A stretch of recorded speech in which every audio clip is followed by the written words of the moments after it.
Hey, welcome back to whiskeypolitics.net. I'm Dave Sussman, your host and purveyor at whiskeypolitics.net. You can find us on ricochet.com as well as your favorite podcast app. Just search for Whiskey Politics, click subscribe, and if you're enjoying the show, please remember to give us a rating and a comment. That really helps others find us, but only if you like the show.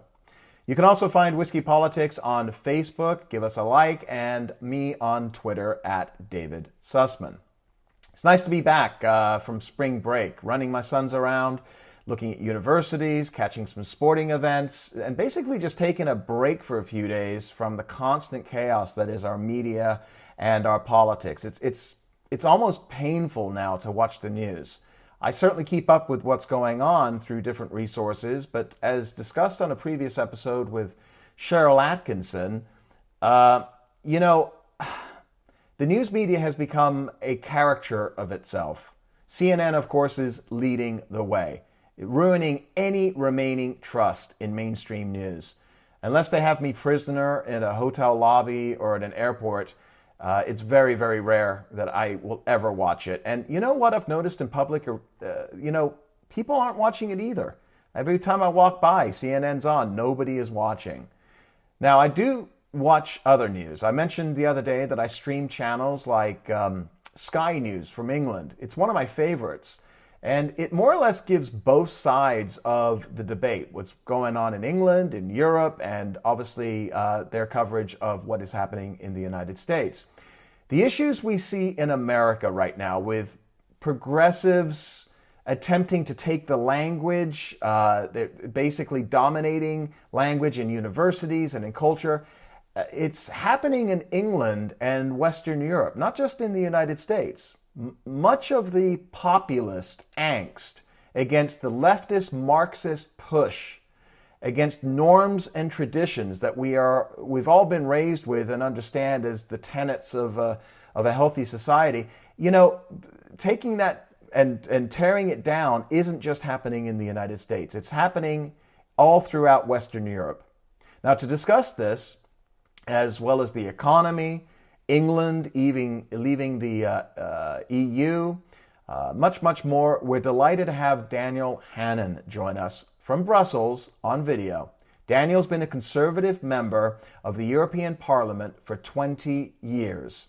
He writes regular columns for several newspapers, including the Wall Street Journal, the Sunday Telegraph, and he's also an editor-in-chief at The Conservative, which is a quarterly journal of center-right political thought. He's also published several books. Now, he was the first Secretary of General for the Alliance of Conservatives and Reformists in Europe, ACRE, I think it's called, ACRE. And he served from 2009 to 2018. And outside of Europe, however, he's probably most well known for being one of the founders of Vote Leave. It's the organization that campaigned for Great Britain to leave the EU in 2016, which won, stunning not only England and Europe, but also the world. Many think the referendum, known as Brexit, it was a predictor of things to come for the United States. In America, obviously we saw the election of Donald Trump. So the question is, is there a populist surge that's not just happening in the Western countries like Western Europe, but also in America? And is that continuing? So we're going to take a look at all of this and what this bears for the future. So pour yourself your favorite drink. I think for this episode, it's probably appropriate for a pint or some Scotch or Irish whiskey. And sit back, relax, and enjoy the Whiskey Politics interview with Daniel Hannan. Welcome, Daniel Hannan. How are you today? It's great. I'm talking to you from Brussels in the European Parliament, the heart of the beast. The heart of the beast. Well, I want to talk a little bit about the beast and also get your perspective on a couple of things. But first of all, I just so that you know, I was born and raised in London, England, educated there most of my childhood. Then I immigrated to the United States. So I still have family in England. In fact, my cousin, and we won't tell anybody this, but she worked over at the BBC. And so we don't talk politics. Just as a kind of an update for those of us in the States and throughout North America, Brexit obviously was extremely divisive for family and friends. And a year out of the full implementation, what are you seeing right now? What's the culture like? You're right. I mean, it's been really sad in a way, quite how divisive it's been. I wouldn't have believed in the run up to the poll that people would still be so angry. And what's bizarre about it is that of the people who voted Remain, I mean, a tiny number of Remainers were kind of committed, emotional Europeans. But by far the larger number had a perfectly reasonable concern that even if the EU was a bad idea, there's always a discussion involved in change, and they were worried that the act of voting leave would cause a loss of confidence, a flight of investment, shock to the stock exchange, and so on. The opposite of those things has happened since the vote. More people are in work than ever before. The stock exchange has hit records. Growth is up, exports are up, manufacturing is up, orders are up. And yet, instead of saying, well, it's not as bad as we thought, let's all come together, a lot of people have become kind of irreconcilable and angry and almost cultist about it, and determined to see bad news just over the horizon. And it's a very sad thing to see people wishing for bad things to happen to their country so as to be able to say, I told you so. Right, right, and it sounds like it's extremely political. We obviously see that, as you know, in the States. You're out here quite a lot with Trump, and families are splitting apart because of this. We're seeing divorces. I mean, it is really an emotional thing.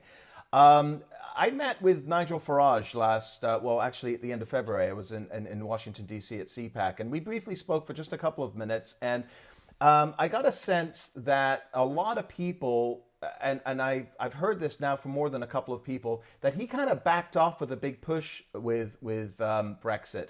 Do you get a sense of that as well, that he's letting the effort down in some way? And I don't looking for you to disparage him in any way, but I'm just kind of getting a sense of where he is leading the effort, because you seem to still be extremely proactive and very much involved on a daily basis in the media on this.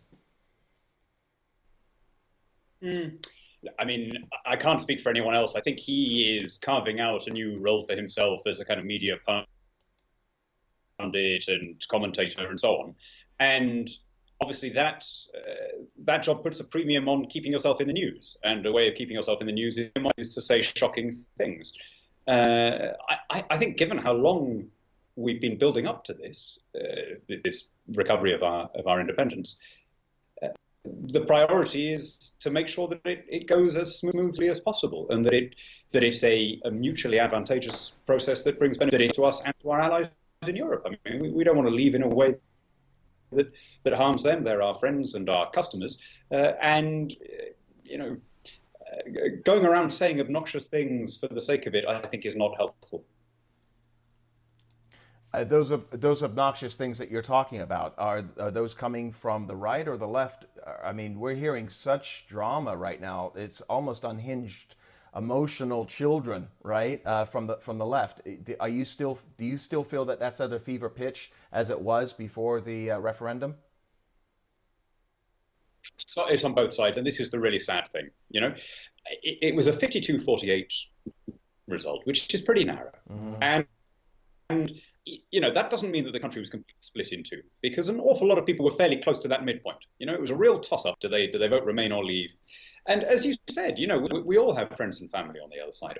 I don't think there can be a single person in the UK who doesn't have people whose opinion he values who voted the opposite way.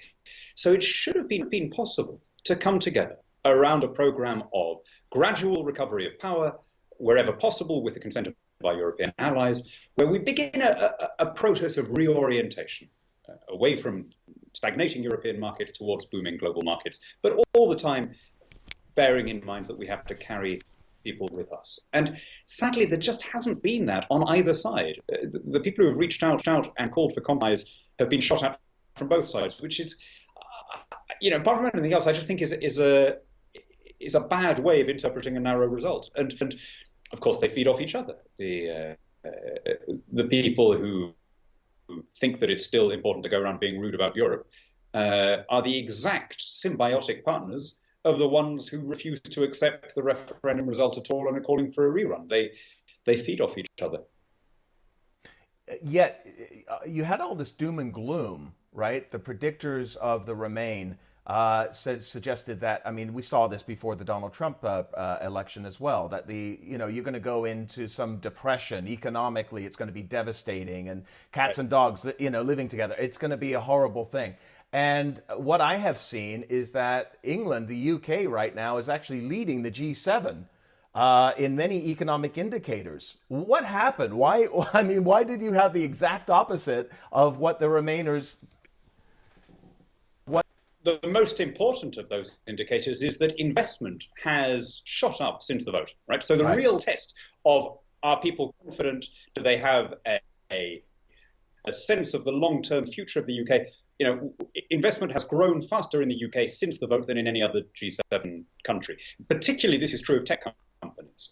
And I can't help noticing that, when Apple and Google and Snapchat are relocating to London, this is probably they're too polite to say it, but it's probably something to do with the experiences they've had with Brussels regulation. Almost every US tech company has been on the receiving end of arbitrary fines and or legal action from the European Commission. So, there's lots of reasons to be cheerful. And yet, people are doubling down and insisting that the worst is yet to come. You know what it reminds me of? There was that famous study, When Prophecy Fails, about the religious cult in the 50s in the US. There was a woman who thought that the US was going to be wiped out in a flood, and only she and the believers would be rescued by a flying saucer if they climbed on some mountain. And these Minnesota psychologists were studying what happens when the flying saucer doesn't pitch up. What happens when the flood doesn't happen? Do people turn in rage on the woman who persuaded them to leave behind their friends and families and jobs? No, because they've invested so much then in their belief that they can't bring themselves to admit that it was all for nothing. So, this was the beginning of what we now call cognitive dissonance. And this is what's happened among the Remainers. Instead of saying, phew, the economic downturn that we all predicted hasn't happened, and unemployment hasn't risen, it's fallen, growth hasn't slumped, it's risen, exports haven't collapsed, they've risen. Instead of saying, maybe I was wrong, maybe I should reconsider my assumptions, they've behaved just like those cultists in the 1950s. The doomsday is still on its way, just you wait, the apocalypse is round the corner, And of course, eventually, there will be a downturn, because we haven't abolished the economic cycle, right? There's still occasional cyclical recessions. You can bet your bottom dollar that when that happens, they'll all say, it's all because of Brexit. But the reality is, if you measure them against their own predictions, already that debate is over. The people who voted leave in the expectation that we'd be okay have been vindicated. The people who prophesied a downturn have been shown to be wrong. Now, one of the indicators that we're seeing right now as far as the economy goes is that, while the economy has definitely improved dramatically in England and throughout the EU and the United States as well, that may be as much as a part of the cyclical contractions and expansions and contractions and expansions. That's the natural cycle of an economy. You're an economist in that way. You look at it from that standpoint as a macro. So do you believe that what we're looking at right now with discussion on tariffs could be one of those threats that could contract the economy? Absolutely. When Donald Trump was elected, I immediately said, in the short term, this will be very good news, because the tax cuts and the deregulation is bound to have a positive effect. And I remember if you remember in the hours after he was elected, the stock exchange was falling. And I remember in a rare foray into punditry tweeting by the dip, this is in the short term, this is going to be good. However, if there is a trade war between the and sex economies, that wipes out all of those gains. Right. And, Republicans in Congress particularly, I think, need to ask themselves a question. Why did they just vote for this package of tax cuts? Okay, I mean, the short-term impact of those tax cuts is significantly to increase the deficit, to double the deficit in 2 years, right? Now, I guess that their argument would be a bit like the one that Ronald Reagan used in the 80s, which is, you can cut the tax rates, but over time that actually increases the revenue. And that's true. I mean, that was true for the Gipper in the 1980s. Remember, there was that lovely phrase he had where he said, "Oh, I'm not worried about the deficit. It's big enough to take care of itself." And it did take care of itself. So they've got to ask themselves, if it is a good thing to stimulate the economy by cutting corporate and personal taxes, how can it simultaneously be a good idea to tax commerce? Because if you think about it, all a tariff is a tax on American consumers. It happens to other function.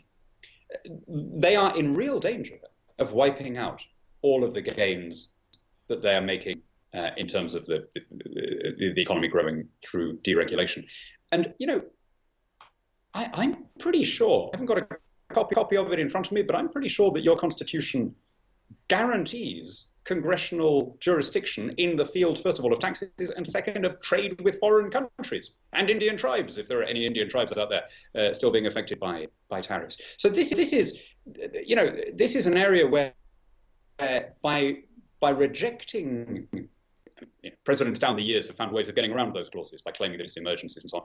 I think there is a real obligation here for the free trade majority on the Republican benches in Congress, not just to strike down these tariffs, but to take back in general the power over international commerce from presidents who have been doing this down the decades. And this is not only a way of ensuring economic growth, it's also, if you like, doing what they promised to do when they took their oaths of office. It's supporting and defending the United States Constitution. Right.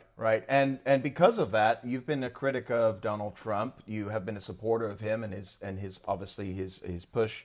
But you're seeing the same thing with Donald Trump. You're also now seeing this with the EU, right? They're in reaction, I think is the best term, in reaction to Brexit. They're talking about trade tariffs and raising taxes now.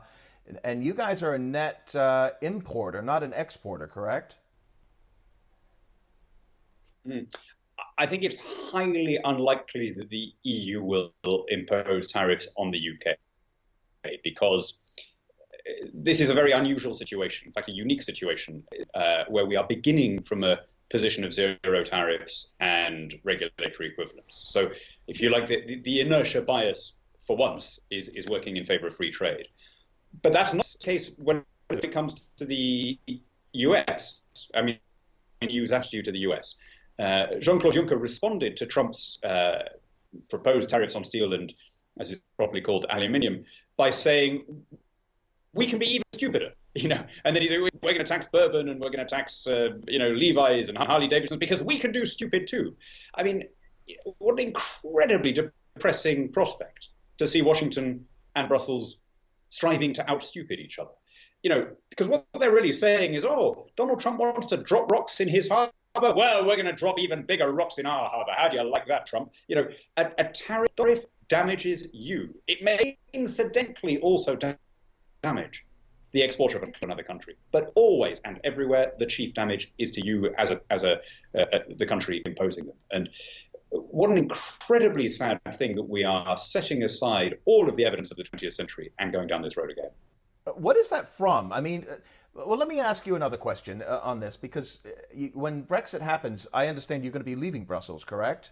What would surprise Americans the most about the inner workings of the EU? Probably the fact that supreme power in the European institutions is wielded by 28 European commissioners who combine executive and legislative power. They are, if you like, the cabinet or government of the European Union, but they are also the only body, except in some very unusual circumstances, that can initiate new laws. So you have this unbelievable concentration of power.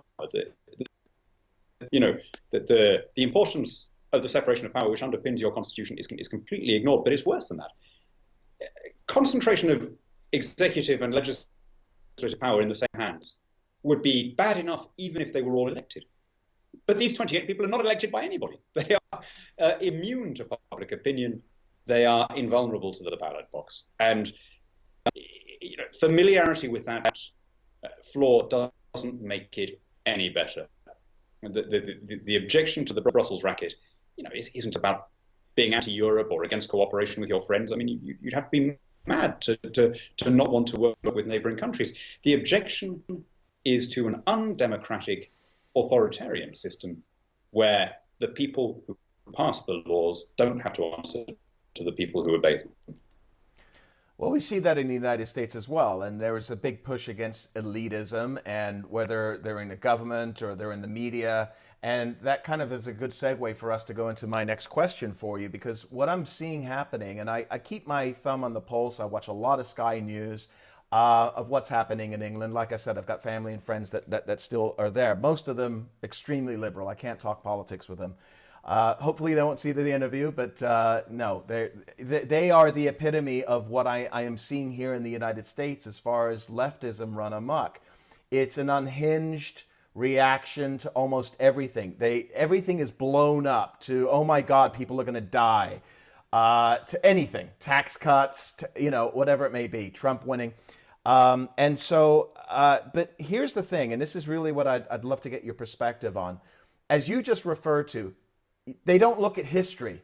So you have a mayor in England, for example, who is, all intents and purposes, a progressive, Sadiq Khan. And a report just came out and showed that for the first time since, I think it was 1800, murders in London were more than New York City, right? Yet, obviously what they're doing isn't working. Yet everybody in London supports this. They support this progressivism, where the rest of England are, scratching their head saying, blimey, what the bloody hell are they doing? We're seeing that here in the United States as well. It's almost as if Washington, D.C. and New York City are in some way in some form of a vacuum, some form of a bubble. The culture has permeated our media. It's permeated our academics. You're seeing it in England as well. There's a big debate right now happening with schools and the use of words and identity politics. Is it as bad as what I think it is? Because here in the United States, it's just scary. It really is, the push. What are you seeing right now in the culture? It's definitely the case that London, like a lot of big cities, has become divorced from its hinterland. And I never appreciated, when I lived in London, the extent to which the rest of the country use it as a foreign place. I mean, not necessarily in a bad way, right? Just an exotic place where you go for a weekend or to go to the theatre or whatever. But it's kind of no longer seen as being rooted in the surrounding country. And you're right, this does symbolize a division, a cultural division, which in some ways you saw vividly in the Brexit referendum. And I've always been rather impatient when people lazily elide Brexit and together as though they were the same phenomenon. They were very different phenomena. Brexit. One of the big arguments of the Leave campaign in the UK was that we wanted a free trade deal with China, whereas one of the big arguments of Donald Trump, as far as I understand, is that he didn't want free trade with China, and hence the self-wounding tariffs that he's now imposing. The one thing they did have in common is that they both, I think, represented a popular reaction against what was seen to have been a failed and self-interested elite. A constituent of mine used a nice phrase that I think Americans will probably recognize, where she said, "This referendum is the working classes against the smirking classes." Now, our class system is a complicated and tricky one, and we barely understand it ourselves, let alone being able to explain it to friends from overseas. But I think most American viewers of this podcast will understand what she was on about. Get it. Yeah. Yeah, absolutely. So here's the thing, and I think a lot of people are looking at this and they're thinking to themselves, all right, well, folks like yourself and, the Tories still remain, and whatever your opinions are of Theresa May's politics, it is still being led by conservatives. But we, in the United States, as you know only too well, we have Bernie Sanders, right? A devout socialist who thinks socialism isn't what he spouts, but it's exactly what he spouts.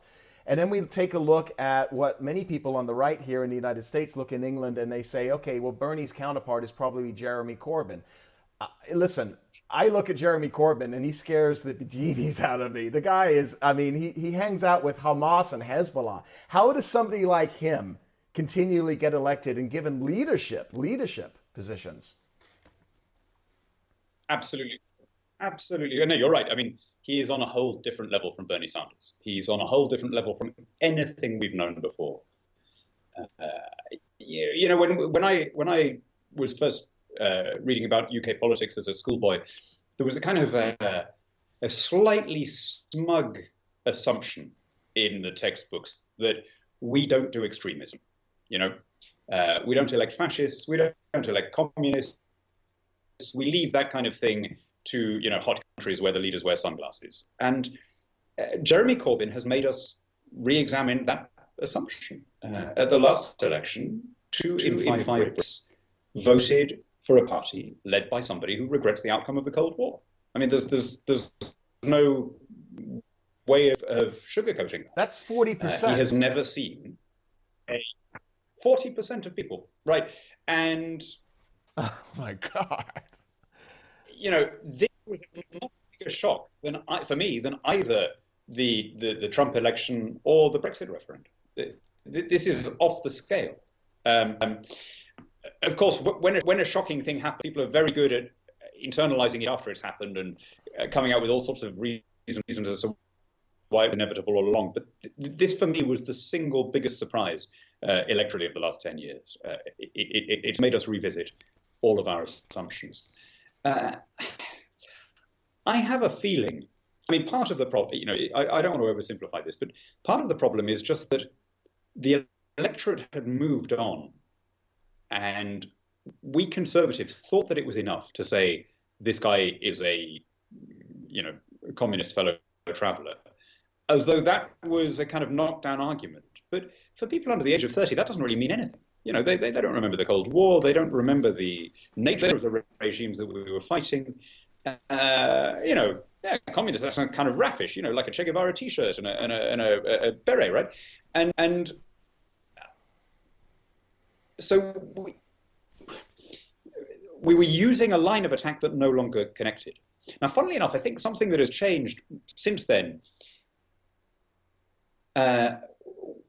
when the Russians murdered this spy in Salisbury, Corbyn's immediate instinct, as always, was to side with the enemy. There's never been a conflict of any kind where he's backed his own country.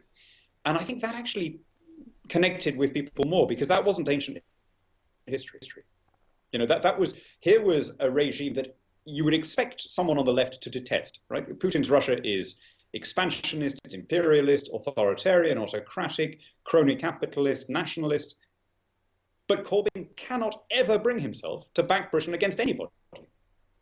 And I think that was a moment when a lot of people sat up and noticed for the first time what it was that he represented. I suspect you're going to see a shift in opinion as a result. Are you seeing any movement in opinion right now on that? Because, I mean, you are.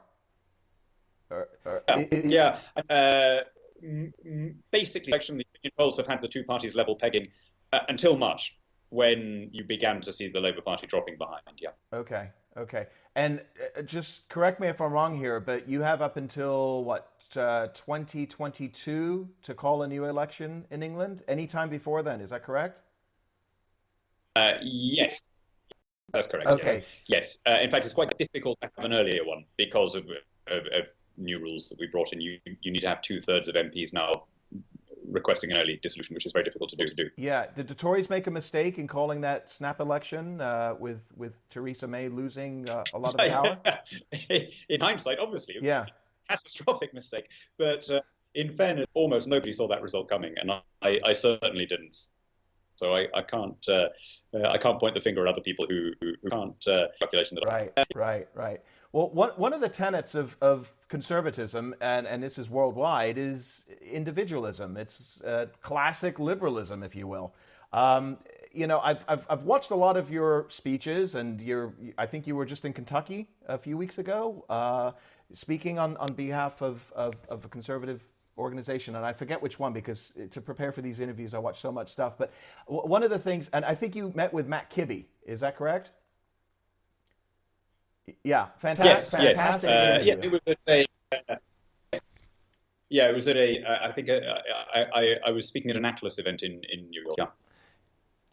Right, right, and he's a brilliant advocate of individualism and classic liberalism from a standpoint of libertarianism, and so what you have in England, and I think this is all throughout the Western Europe, and you obviously see this in North America as well. I think we're very much in the same boat on this. Is that you have this big push from progressivism which is not liberalism. It's not classic liberalism. I've said this many times, and I'm sure you've heard other people say this. John F. Kennedy today would be rolling in his grave if he saw what happened to the Democratic Party. So what my concern is that when you refer to liberals, so to speak, explain the difference. And I think this was a very good discussion that you had with Matt for our listeners here. What the difference is today between liberalism and progressivism, and what you see, obviously throughout Western Europe and the United States now on this. Yeah, I mean, the truth is that the word liberal has a different meaning in the US to pretty much everywhere else in the world, because in the US it's just become a kind of a shorthand for left wing, and that's not how it's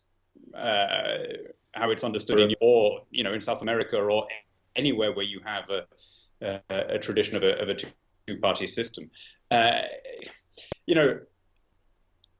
Hayek made the point in his essay "Why I'm Not a Conservative" that the American Constitution is what would be called liberal everywhere else, because it's based on individual freedom and constraints on state power and property rights and equality of religions and things that in Europe or in Mexico or wherever would have been called liberal. So he makes the point that a conservative in the US is conserving a basically liberal settlement, is conserving a constitutional dispensation that anywhere else in the world would be called liberal. And maybe this is why there's a confusion or a difference between how the word is used in America and everywhere else. The Conservative Party in Australia, for example, is called the Liberal Party. Right. It is very, very ideologically compatible with our Conservative Party or your Republican Party. Produced in John Howard and Tony Abbott, two of the great conservative leaders of the last couple of decades. And for them, it's completely natural to call themselves liberal, because that means free trading and open to new ideas and elevating the individual, collective, and so on. So to be honest, I wish the US would. I wish that American libertarians cover a perfectly good, honourable word, liberal, rather than feeling that they had to invent this neologism libertarian to mean what everyone else means by liberal. So how much of this is actually just language, semantics, right? We see the left pushing languaging today. We have, and I'm sure you know who he is, Jordan Peterson up in Canada. He fought against, the Canadian government telling you what words you can and cannot say, right? And not so much that it was about transsexuals or whatever the issue may have been. It's you have to say these words. How much of progressivism today is actually ownership of that language? Right, and therefore is deeply illiberal, right? Correct. Because it is the ultimate illiberalism to tell you what you're allowed to say and therefore implicitly what you're allowed, and therefore because it's perfectly good to take away the words you can't express particular thoughts. What is so objectionable about this is the sort of sheer stupidity of the ideology that is being forced on us. It's always objectionable to be told that you can't say or can't think something. But it's especially objectionable when you're being told by people who are morons what you're allowed to say and think. I mean, let's just take to pluck a random example, since you raised Jordan Peterson and the question of gender fluidity, right? In the UK at the moment, probably in the US as well. There is this huge issue going on about the gender pay gap. And there is a sort of obsessive, results-driven process which is determined to exaggerate what is, by any rational reading, a diminishing problem. There is, on any normal statistical,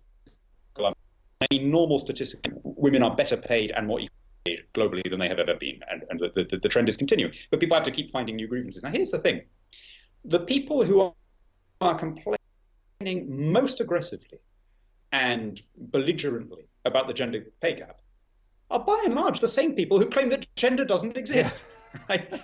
In the context of Jordan Peterson. Okay, come on, guys. And you know, and with this, you know, it's blind to their own contradictions. They just happily insist that everyone else signs up for cretinous ideas, and that's what I find most subjective. Is, you know, you're too stupid to tell us what to think.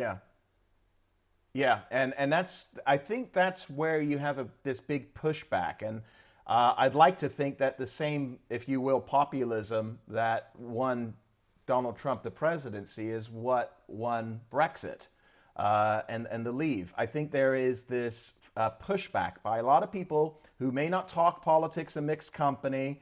You know, they throw a couple of pints back, but they know that this cultural, it's almost McCarthyism, if you will, where everything that you say is now going to be pulled apart, and you are now a racist, you're a xenophobe, you're a sexist, you're a homophobe, all of the ists, if you will.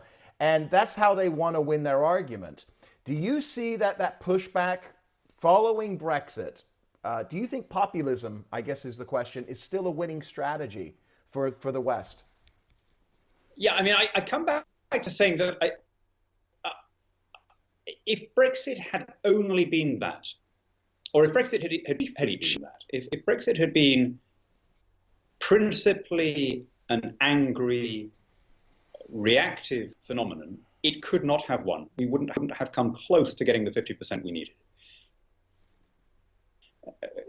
Brexit won, or the Leave campaign won, despite incredible financial, logistical, and political disadvantages, despite taking on all the party leaders, all the big corporations, all the banks, every foreign leader, every think tank, every international association, because it was offering a positive and upbeat vision of how Britain could flourish as an independent country. And if we hadn't done that, if we stuck only to complaining about the Brussels,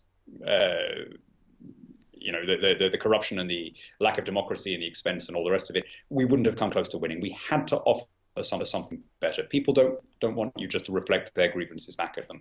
And to be honest, I think that was a difference between the Leave campaign, which got over 50%, and the Trump election, which, let's remember, didn't. It won less than 50% of the vote. And I think what was missing, you know, as Marco Rubio said when he dropped out of the primaries, people were not in the mood to hear optimism, which is a pity, particularly in the US, which is a country based on the idea that the tomorrow is going to be better, and which by and large has been. You know,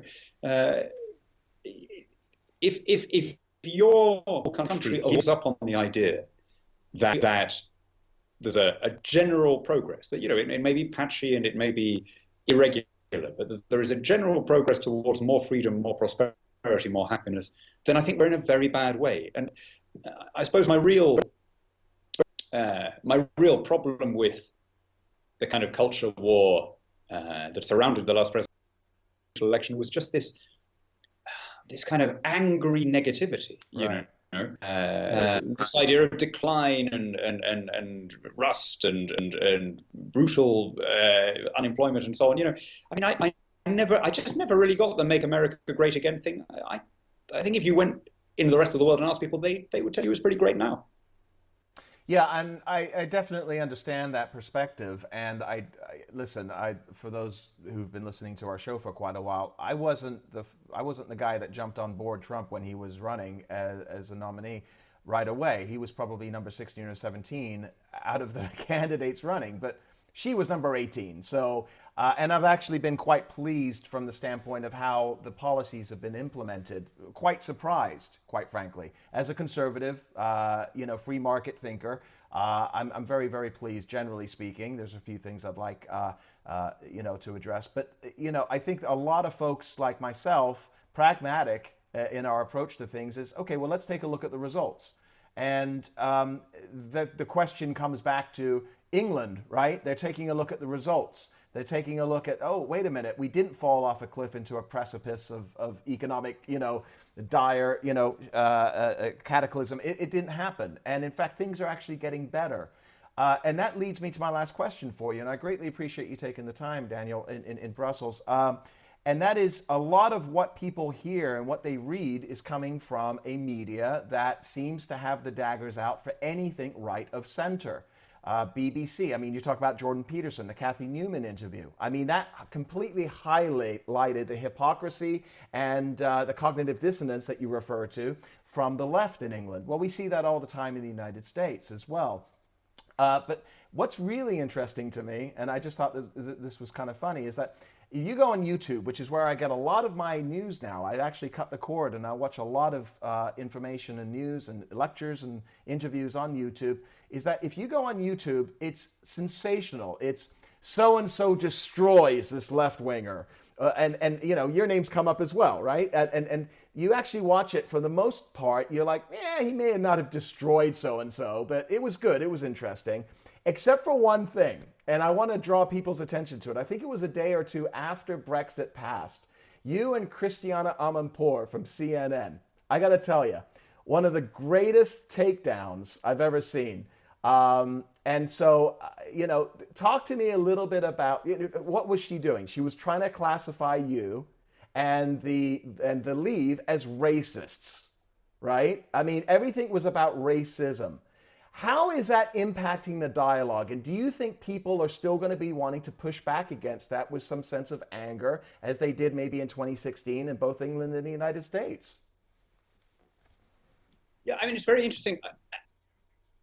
Actually, first, neither of these interviews was on the BBC. That one was on CNN, and the Jordan Peterson, Kathy Newman one was on Channel 4. It wasn't that they were rude or that they were being, they were biased, being conscious. It's that they were trapped in a series of assumptions that are currently, kind of obligatory. So when you get this reaction from you're saying, oh, so what you're saying is X, Y, Z. They honestly can't understand when somebody is saying something that is so far outside their matrix of what they think defines the political discourse. So in their world, if you're Jordan Peterson, your only possible motivation can be that you hate women. Or if you voted Leave, your only possible motivation can be that you hate immigrants. Right. And so they were genuinely struggling to understand what was being said because they said was so far from their expectations. But here's the thing. I just don't think that underneath all of that, most people's opinions have changed very much. There's a super insistence on these transitory mores.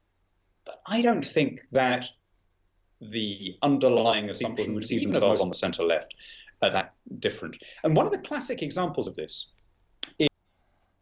is the way in which any lewd behavior is dismissed. I mean, take Donald Trump as a good example of this. When Donald Trump behaves in an ungentlemanly fashion, it's always called sexist. Now, sexist is actually, I think, not really the right word here. You could call his attitude to women lots of things. It's louche, it's unchivalrous, it's unmanly.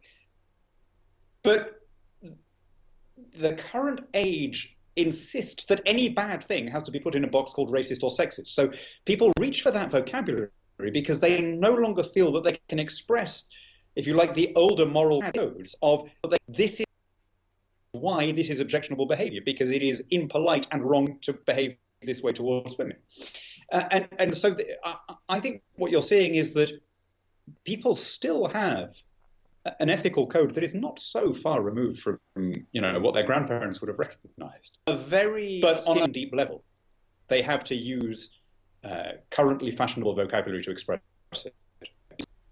Is that a coarseness that is a result of the times, or is that because of the leadership? I mean, have we become just desensitized to it all? I think certain concepts difficult to express for the reasons you were giving earlier about not being allowed to use vocabulary. In appendix that he writes to 1984, George Orwell gives the example. He talks about how certain things can be made unthinkable because you are denied the vocabulary to express them, and without the vocabulary, you eventually lose the concept. And uncannily, the example that he gives is the word free. So he says in Newspeak, you can only use free in the sense of this field is free from weeds, this dog is free from lice.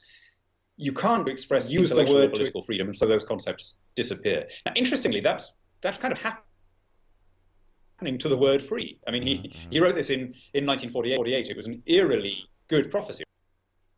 So increasingly, the word freedom is used not to mean immunity from state power or freedom from coercion, is used to mean rather entitlement. The freedom to work, the freedom to use healthcare, the freedom to have affordable housing.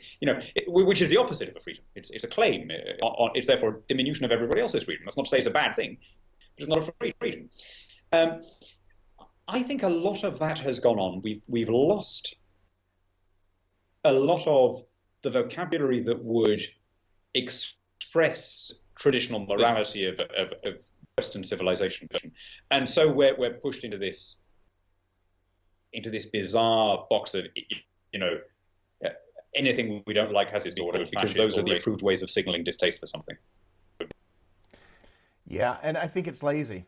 I think it's intellectually lazy. And whenever I have a discussion with somebody that comes from a progressive position, and their immediate reaction to any policy or anything this president or any conservative says is racist, the conversation is over. Mm-hmm. And there's, I think, go ahead.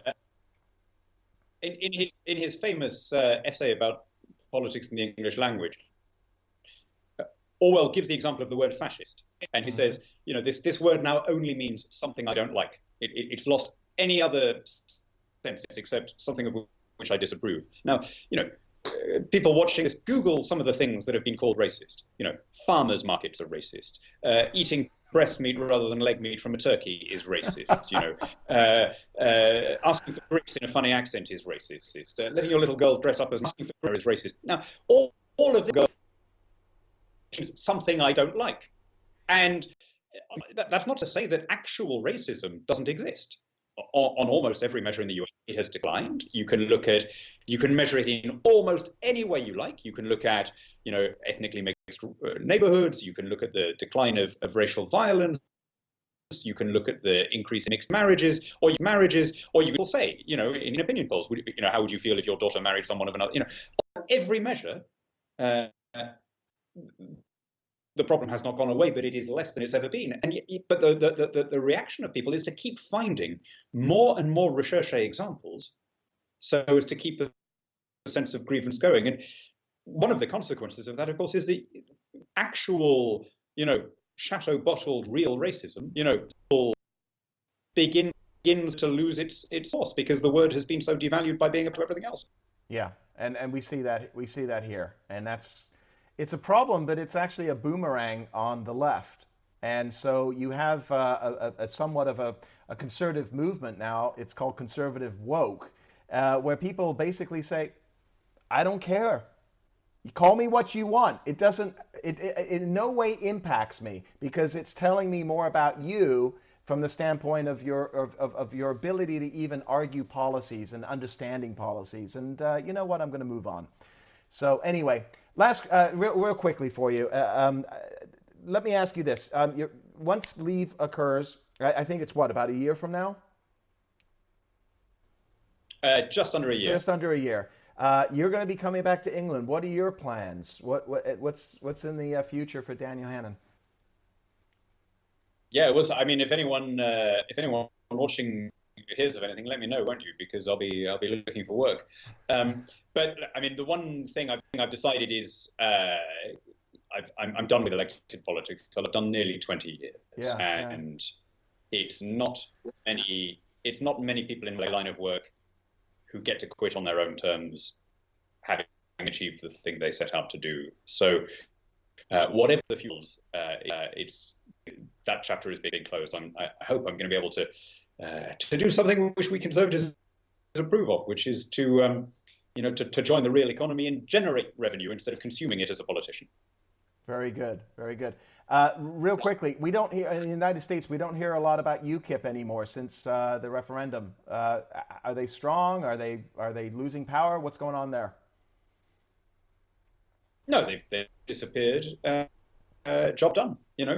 The vast majority of UKIP members patriotically came into politics to get us out of the EU, and once that was achieved, they, as it were, awarded themselves medals and retired and went back to civilian life. The exception being some UK leaders and politicians for whom the party had become an end in itself, and it was still trying to struggle on. But the party is below 2% in the polls now and declining. Okay, all right, well, good. Well, I think from the American standpoint, the founding fathers had the idea that you come in, you serve for 2 to 4 years, and then you go back and you go back to being a doctor or tilling the farm or whatever that may be. So maybe that's not such a bad thing. But anyway, we're very interested in British politics. We're interested in seeing what's happening with the EU. And on behalf of a lot of folks that are right of center in the United States, thank you for all of your efforts. I think it's had a direct impact on geopolitics globally. So very much appreciated, and also appreciate you taking the time, Daniel. Where can folks find you? Pleasure. Thank you very much indeed. Yeah. Where can folks find you? You have a Twitter account and online? At Daniel J. Hannan. All right. On Twitter and hannan.co.uk. Excellent. Thank you very much, sir. Much obliged. Cheers. And we'll be watching you on the we'll be watching you on the mainstream liberal media here in the United States. Take care. Thank you so much. Bye-bye.